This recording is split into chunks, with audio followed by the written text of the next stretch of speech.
At Christmas dinner, my sister grabbed the plate from me and sneered, "You're not worthy to eat first in this family." Everyone laughed, until my military commander husband rose, glared at her, and ordered, "Leave." She never returned. Can you imagine spending your entire life being the family punching bag, only to discover the people who were supposed to protect you were the ones holding the gloves? Because for me, Noah, that's exactly what Christmas dinner turned into: a brutal, public humiliation that finally cracked me wide open, forcing me to confront a betrayal so deep, it changed everything. You know how some families look perfect on the outside, all smiles and matching holiday sweaters? Mine was like that, a picture-perfect facade hiding years of unspoken bitterness, petty rivalries, and grudges that hummed just beneath the surface. And right at the rotten core of it all was my sister, Rachel. She's 2 years younger than me, and if you asked anyone outside our house, they'd tell you she's an absolute charm. Her colleagues adore her friends think she's hilarious, and her social media is a curated masterpiece of how close-knit we all are. But the truth? Rachel thrived on tearing me down. It started when we were kids. If I got a good grade, she'd snidely remark it was just because the teacher liked me. If I landed a job, she'd insist I lucked out. And if I ever dared to defend myself, my parents would shut me down with the same old line, "Let it go, Noah." That's just how she is. I really thought things would get better when we grew up. I married Emma, the love of my life, and built a steady career. Rachel's little digs never stopped, but I'd learned to mostly tune them out. Still, family dinners always carried this thick, suffocating tension. Rachel loved being the star, and if anyone else dared to draw attention, she'd find a way to cut them down. My parents always enabled it, brushing her cruel words aside as jokes, but those words left scars, deep ones. This past Christmas, though, something shifted. Emma, Aaron, and I had flown back from out of state to join everyone. Walking into my childhood home always hits me with a mix of nostalgia and dread. The smell of cinnamon rolls baking was the first thing, then the sound of laughter from the living room. Rachel was already there, of course, perched on the couch like she owned the place, spinning some story that had everyone roaring. The moment she saw me, her eyes flicked to Emma, then to Aaron, then back to me, and that familiar smirk appeared. The one that always screamed, "I'm going to find a way to make you small." Dinner started like always. My mom fussing over the turkey, my dad pouring drinks, the table groaning under the weight of food. For a brief moment, I actually let myself believe maybe this year would be different. We all sat down, plates passed, chatter filling the air. I reached for the mashed potatoes, and that's when it happened. Rachel's hand shot out, snatching the plate from me. "You don't deserve to eat first in this family," she said, loud enough for everyone to hear. Her tone was mocking, but her eyes glittered with something much sharper. The room fell silent for a beat. Then laughter. My parents chuckled. My cousin snickered. Even an uncle shook his head like it was the funniest thing in the world. My face burned. For a second, I thought I'd imagined it. Maybe I was being too sensitive, just like they always said. But no. She wanted everyone to laugh at me. And they did. I forced a smile, leaned back in my chair. But inside, it felt like something cracked. I was used to Rachel's jabs, but this wasn't just a dig. This was humiliation, served up on a silver platter on a holiday, right in front of everyone I'd ever cared about. And worse? No one stepped in. No one said, "That's too far." They just let her steal the moment and make me the punchline. Then I felt Emma's hand under the table, tightening around mine. She didn't say a word, but the look in her eyes told me she was absolutely furious. And I can't explain the comfort that brought me. At least I wasn't alone in seeing how cruel Rachel had become. But what I didn't expect was what happened next. Because the silence that followed wasn't left to just die. My husband, Aaron, my steady, disciplined, no-nonsense Aaron, shifted in his chair. He didn't laugh. He didn't smile. He just stared at Rachel like she was a problem that needed solving. That was the first time I realized this dinner wouldn't end like all the others. Something was about to break wide open. I leaned back, trying to play it cool, but my blood was simmering. Rachel had always been a thorn in my side, but the way she'd said it this time, the confidence, the complete lack of hesitation, told me she knew she could get away with anything. Everyone's laughter only confirmed it. I told myself to breathe, to let it go. But as dinner wore on, it was like Rachel had been handed permission to double down. She passed the turkey to my cousin first, skipping right over me. And when Emma tried to hand me a bread roll, Rachel interrupted with a sharp, "Oh, don't worry about him. He's not starving." Everyone chuckled again, as if she were the evening's comedian. I saw Emma's jaw tighten, but she stayed polite, pressing the roll into my hand anyway. My mom tried to smooth things over, but even her attempt felt lopsided. Rachel just likes to tease, she said, her tone light.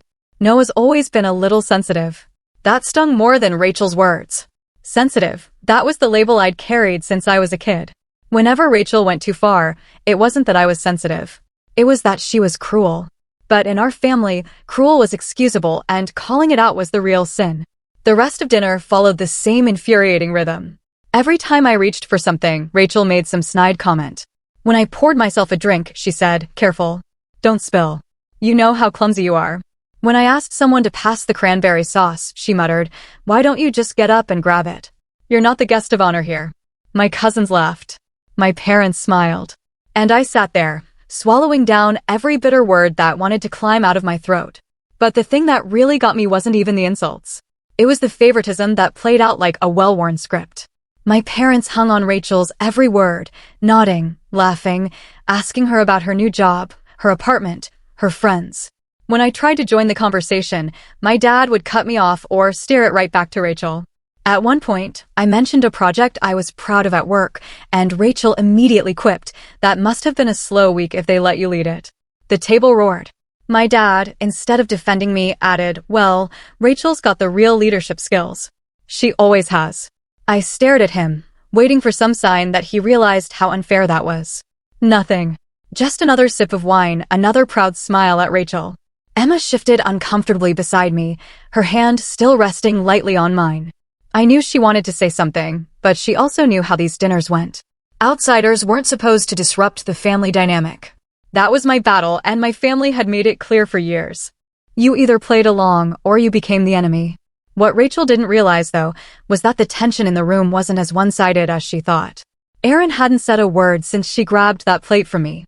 He wasn't the kind of man to waste words on nonsense. He sat quietly, his posture straight, eyes scanning the table like he was reading every movement, every smirk, every dismissive shrug. I could feel it building in him. That controlled silence that wasn't passive, but deliberate. The same silence I'd seen before when he was weighing his next move. Dessert only made things worse. Mom had baked her famous pie, the one she always said was a family tradition. Rachel announced, "I'll cut the slices. Don't worry, Noah. You'll get yours last. You're used to it by now." She smirked, knife in hand, enjoying the little gasp of laughter that ran around the table. She served herself the biggest slice, gave generous portions to everyone else, and when she finally slid the smallest sliver onto my plate, she leaned down and whispered, just loud enough for me to hear, "Some of us just deserve more." That whisper rattled through me. It wasn't just a joke anymore. It was a declaration. Rachel wanted me at the bottom. She wanted me to feel it. And the worst part? Everyone let her. I forced a smile, lifted my fork, and ate that pitiful slice like it didn't bother me. But inside, I was breaking. Every bite tasted like ashes. Every chuckle from the table was another reminder that in their eyes, Rachel was untouchable. I thought back to all the years of being brushed aside. The birthdays where my gifts were overshadowed by hers. The graduations where my achievements were labeled fine, while hers were remarkable. And now here we were, adults, still playing the same script. Only this time, I wasn't alone. When Rachel leaned back in her chair, laughing at one of her own jokes, I caught Aaron's eyes across the table. His gaze wasn't on me. It was locked on Rachel, unblinking, steady, like a hunter watching prey. And in that moment, I realized something I hadn't before. This dinner wouldn't go on like all the others. Not this time. Rachel had always loved an audience. And that night, she had one wrapped around her finger. The more she piled on the jokes at my expense, the more people leaned in, waiting for her next punchline. I tried to ignore it, focusing on Emma's quiet presence beside me and Aaron's steady silence. But then Rachel decided to up the stakes. It started when my mom brought out a photo album, one of those thick, leather-bound books stuffed with pictures from decades past. She loved to do this every holiday, passing it around the table and reminiscing about the good old days. Usually, it was harmless. A shot of me in my awkward middle school haircut. Rachel in her braces years. Family trips to the beach. We'd laugh, tell stories, move on. But Rachel saw the album as a weapon. When it got to her, she flipped to a page with me in a wrinkled graduation gown, standing proudly with my diploma. "Oh, look at Noah," she said, her voice dripping with mock sweetness. "Remember how Mom and Dad almost didn't come to this because I had that soccer game? Priorities, right?" She turned the page before anyone could respond, not even letting me defend myself. She flipped again, landing on a family Christmas picture from years ago. I was off to the side, slightly out of frame. Rachel giggled. Classic. Even the camera knew who mattered. Laughter bubbled around the table. I felt a hot sting behind my eyes, but I clenched my jaw, refusing to give her the satisfaction of seeing me flinch. Then she did it. The thing that turned the entire room from uncomfortable to unbearable. She flipped to a page I hadn't seen in years, the photos from when I'd broken my arm as a teenager. I'd fallen off my bike, spent weeks in a cast, and missed out on a big summer trip with friends. Rachel tapped the picture of me sitting on the couch, arm in a sling, pale and tired. "Oh, this was the best," she said, eyes shining with glee. "Remember how Noah cried like a baby because he thought he'd never play sports again? He wouldn't stop sobbing. It was pathetic." She laughed, throwing her head back. "Honestly, I think that's when we all realized he wasn't cut out for anything tough." I froze. The laughter around the table was sharper this time, cutting deeper. My parents chuckled. My cousin snorted. Even my uncle muttered, "Yeah, I remember that." Not one person defended me. Not one person said, "That's cruel." Emma shifted beside me, her hand tightening on my leg. I knew she was seconds away from speaking up, but before she could, Rachel added one more twist of the knife. She leaned closer to the photo, her voice soft, almost conspiratorial. "You know what's funny? I actually told Mom and Dad not to rush you to the hospital right away. I said he's probably exaggerating. He always does." She smiled smugly. Guess I was right. It was just a little break. Nothing serious. The table erupted in laughter again. But this time it hit me differently. My chest tightened. My breath caught. All those hours I'd spent in pain. All those nights trying to sleep with my arm throbbing. All the fear that I'd never be the same. And she had convinced them I was exaggerating. That wasn't just teasing. That was betrayal. I looked at my parents, waiting for them to deny it, to tell me Rachel was just joking. But Mom nodded, almost fondly. Rachel did say that. She was always the level-headed one. Dad chuckled, and Noah was always dramatic. Something inside me cracked. It wasn't about the photo anymore. It wasn't even about Rachel's words. It was about realizing, in that single moment, that my pain had never mattered to them. Not then, not now. The people who were supposed to protect me had laughed at me instead. Emma's hand slid into mine, grounding me, but I could feel her shaking with anger. I glanced at Aaron across the table. He hadn't moved, hadn't spoken, but his jaw was clenched tight. His eyes were locked on Rachel, cold and unblinking. For the first time all night, she seemed to notice his stare, because her laughter faltered just for a second. But she quickly recovered, tossing her hair back and flipping to another page as though nothing had happened. I sat there, silent, the laughter ringing in my ears. My appetite was gone, my pie untouched. For years, I told myself Rachel's cruelty was just sibling rivalry, just harmless teasing. But in that moment, staring at my family's smiling faces as they laughed at my pain, I knew better. This wasn't rivalry. It was a game to them. A game where I was always the punchline. And Rachel always walked away the winner. But this time, I wasn't alone. The photo album closed with a snap, but the echo of laughter hung in the air like smoke after a fire. I couldn't even look at the table anymore. My fork rested on my plate untouched, while everyone else kept chatting as if nothing had happened.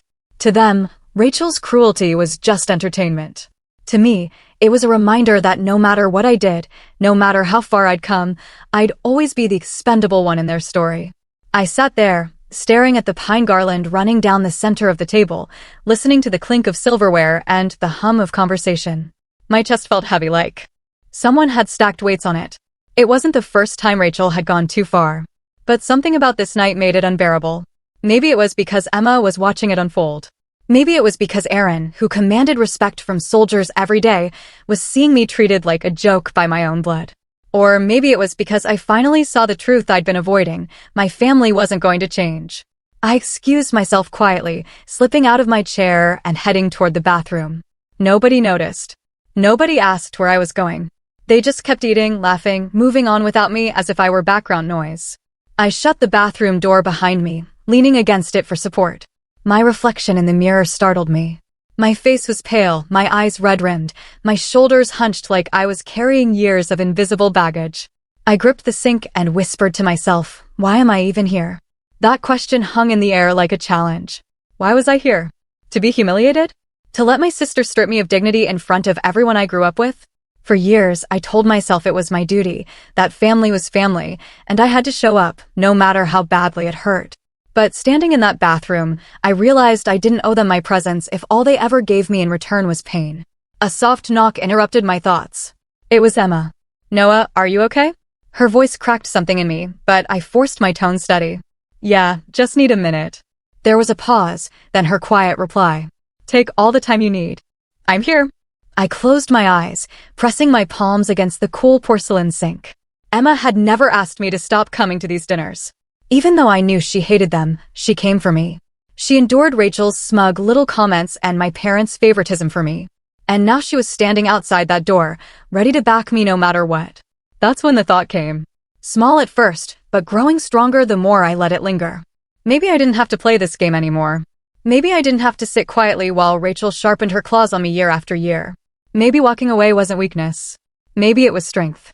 I straightened up, splashed cold water on my face, and stared at myself in the mirror again. I didn't look like the boy in those old photos Rachel had mocked. I wasn't that scared kid waiting for someone else to stand up for me.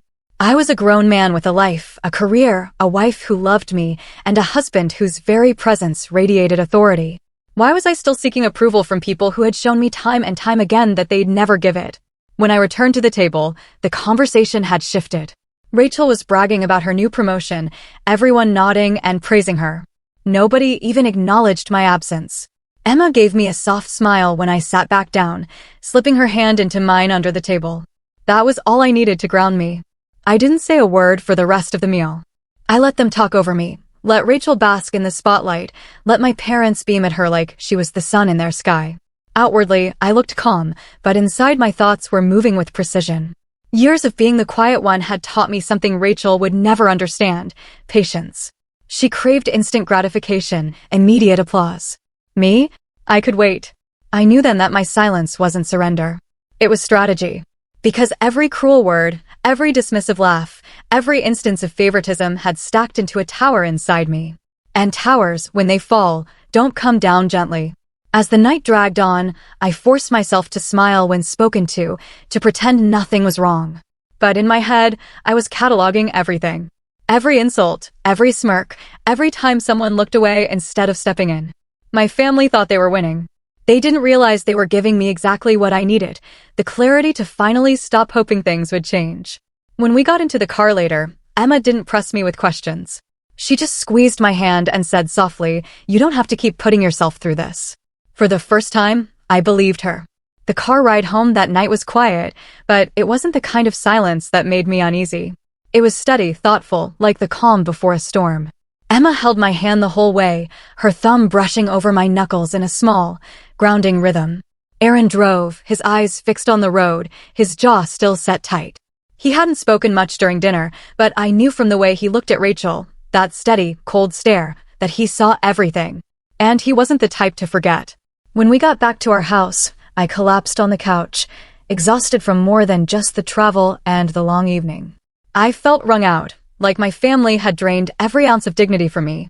But Emma sat down beside me, leaning against my shoulder, and whispered, "You're not who they say you are. You never were." It's strange how a single sentence can plant itself in your mind and grow roots. I'd spent years letting Rachel's words define me: dramatic, clumsy, sensitive, weak. But sitting there with Emma and Aaron, surrounded by the home I'd built, I realized those labels weren't mine to carry. They were hers to throw and mine to refuse. Over the next few months, something shifted in me. I didn't announce it. I didn't even talk about it much. But slowly, I started investing more in myself and my life. At work, I stopped shying away from leadership opportunities.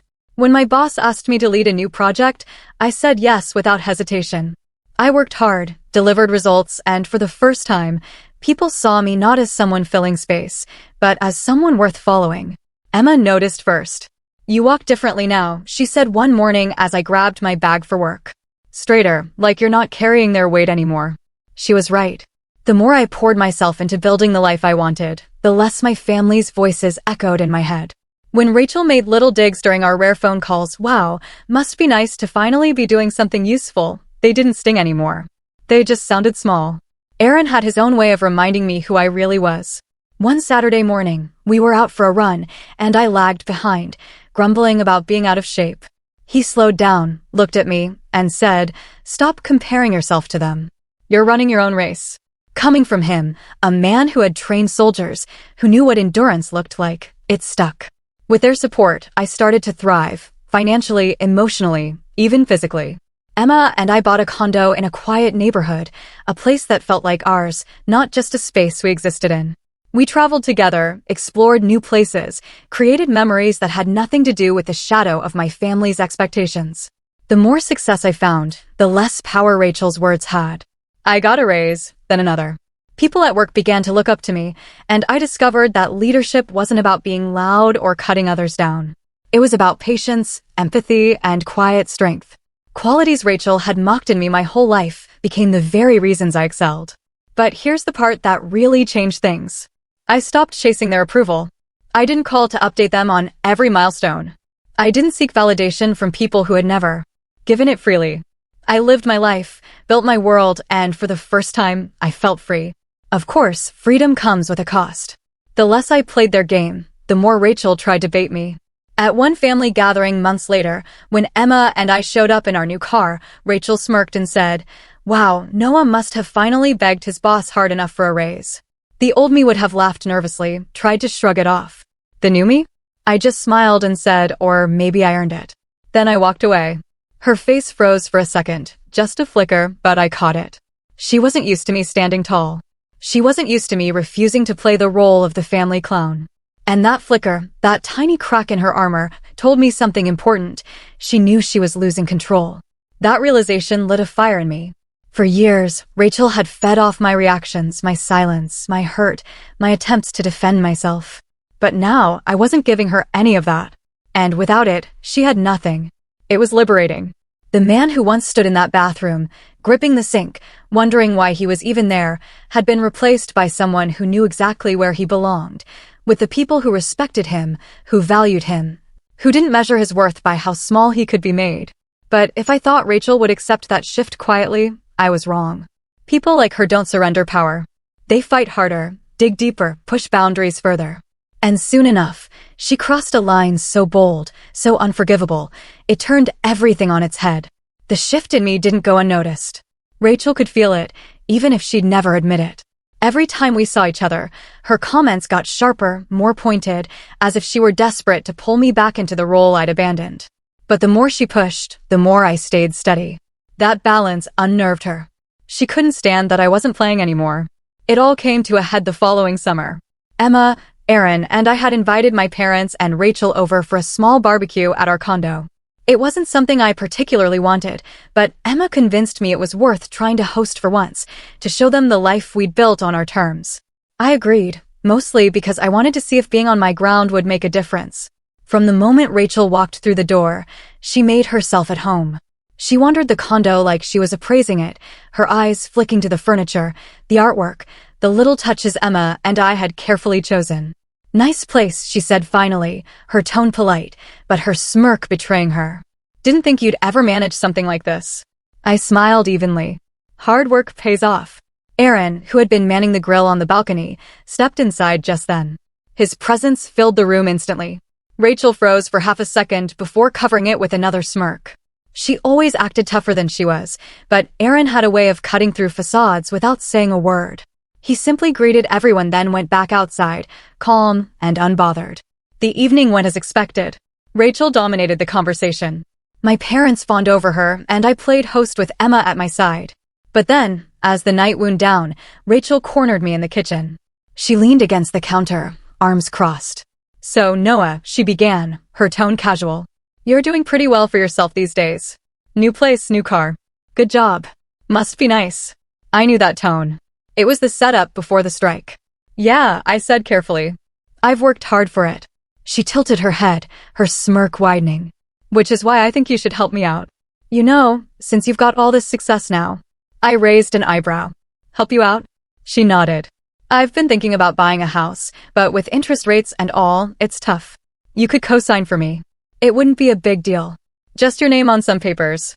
You make good money, you'd qualify easily. And it's only fair since mom and dad can't do it. My stomach dropped, but not from fear, from recognition. This was it. The moment I realized Rachel still saw me as someone she could manipulate, someone she could corner into serving her needs. Rachel, I said slowly, you want me to co-sign a mortgage for you? She waved her hand like it was nothing. Come on, it's not like you'd actually be paying anything, just your name. Think of it as helping family. You wouldn't want to be selfish, would you? Her words hung in the air. Sharp and heavy. Selfish. That was the label she was trying to pin on me now. The way she always had a label ready. Dramatic, clumsy, weak. And she knew our parents would back her if I refused. But what she didn't know was that I wasn't the same person she used to push around. I had something she didn't expect. Leverage. Because while Rachel saw me as the same brother she'd mocked at holiday dinners, the world outside our family saw me differently. I'd been promoted again at work, this time to a position that gave me authority over budgets, hiring, and high-profile projects. My reputation had grown. People sought me out for advice, respected my judgment, trusted me. I wasn't the weak link anymore. I was in a powerful position, not just in my career, but in my life. And standing there in my kitchen with Rachel trying to wrap me back into her web, I realized I didn't have to say yes. I didn't even have to argue. I could use her own words, her own entitlement, to set up something she would never see coming. I met her smirk with a calm smile. I'll think about it. Her eyes lit up, misinterpreting my tone as compliance. Great. I knew you'd come around. I'll send you the details once I find the place. But what she didn't realize was that her request had given me exactly what I needed. For years, Rachel had played her game in the safety of our parents' approval, knowing they'd always back her. But now she was asking for something real, something legal, something binding. And in that ask, she handed me the leverage I'd been waiting for, the opportunity to flip the script and show her what it felt like to be powerless. Aaron stepped back into the kitchen just then, his eyes flicking between us. He didn't say a word, but the way he looked at me, steady, questioning, told me he'd sensed the shift. I just gave him the smallest nod. Because for the first time, I wasn't just surviving Rachel's games. I was preparing to win. When Rachel left that night, she was practically glowing. She thought she had me wrapped around her finger, just like always. I didn't challenge her, didn't call her out, didn't deny her request. I simply told her I'd think about it. To Rachel, that sounded like victory. To me, it was the first chess piece moved in a game I'd been quietly preparing for years. Over the next few weeks, she began texting me listings of houses she could totally see herself in. Each one was more extravagant than the last. Sprawling suburban homes with manicured lawns, open kitchens, and price tags that made my head spin. This one's perfect, she wrote once. All I need is you to sign. Then I can finally start living the life I deserve. That last word stuck with me. Deserve. Rachel had always believed she was entitled to more. Not because she worked harder, but because she saw herself as the star of the family. My role, according to her, was to orbit around her, supporting her shine. But now she was stepping into my world, the world of contracts, finances, responsibilities. And unlike family dinners, that world had rules. So, I played along. I asked her questions about the houses she liked. I pretended to weigh the pros and cons. I let her believe I was seriously considering it. Each time we talked, her confidence grew. She even bragged to my parents about how I was finally doing something useful for her. Mom praised me for being such a good brother. Dad said it was about time I pulled my weight. Every word only hardened my resolve. Behind the scenes, I spoke with a colleague of mine, someone who handled property law. I didn't go into details about Rachel. I just asked general questions about co-signing, about what protections existed, about how legally binding such commitments could be. The more I learned, the clearer it became. Rachel wasn't just asking me for a favor. She was asking me to put my financial future in her hands, knowing full well she'd drive it into the ground if it meant getting what she wanted. That's when I decided, if she wanted to play this game, I'd let her. But she wouldn't like how it ended. A month later, Rachel found a house she fell in love with. She sent me dozens of photos, gushing about the walk-in closets, the massive backyard, the perfect space for entertaining. Then came the call. So, Noah, she said, her tone dripping with triumph. Ready to make this official? The bank just needs your information. I told them you'd be signing. They're expecting you. I could hear the smugness in her voice. She wasn't even asking anymore. She was demanding. Sure, I said evenly. Why don't we set up a meeting? That way, we can go over everything together. I don't want any surprises. Rachel laughed, thinking she'd already won. Perfect. Let's meet at Mom and Dad's this weekend. That way, everyone can see how generous you're being. And just like that, she gave me the perfect stage. That Saturday, we gathered at my parents' house. Rachel had the paperwork printed out, her smile wide, her voice animated as she described how amazing her new life was going to be once I signed. My parents beamed with pride, nodding along, praising her ambition. Then she slid the papers across the table toward me. All you have to do is sign right here, she said, tapping the page. The room went quiet, all eyes on me. I picked up the papers, flipping through them slowly. Rachel leaned forward, impatience flickering across her face. Finally, I set the papers down and looked her in the eye. Rachel, do you even understand what this means? Co-signing isn't just putting my name on a page. If you default, if you miss payments, I'm the one on the hook. This could destroy my credit, my finances, my future. She waved her hand dismissively. Oh, stop being dramatic. You're doing fine. It's not like you'll ever actually have to pay. I'll handle it. You just need to help me get approved. My parents nodded, echoing her words. She's right, Noah, Mom said. You've always been the responsible one. This is just you helping family. And that's when I struck. I leaned back, my tone calm but sharp. Funny, because I actually talked to a lawyer about this. Do you know what happens when someone defaults on a mortgage with a cosigner? The cosigner loses everything. Their credit tanks, their assets are at risk. And if the borrower runs, the cosigner carries the full weight. Sound familiar, Rachel? Her smile faltered. What are you talking about? I slid a separate document across the table.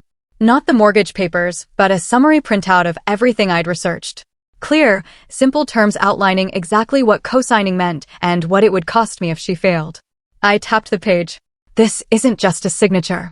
This is handing over my stability, my hard work, my future, all to someone who's done nothing but tear me down since we were kids.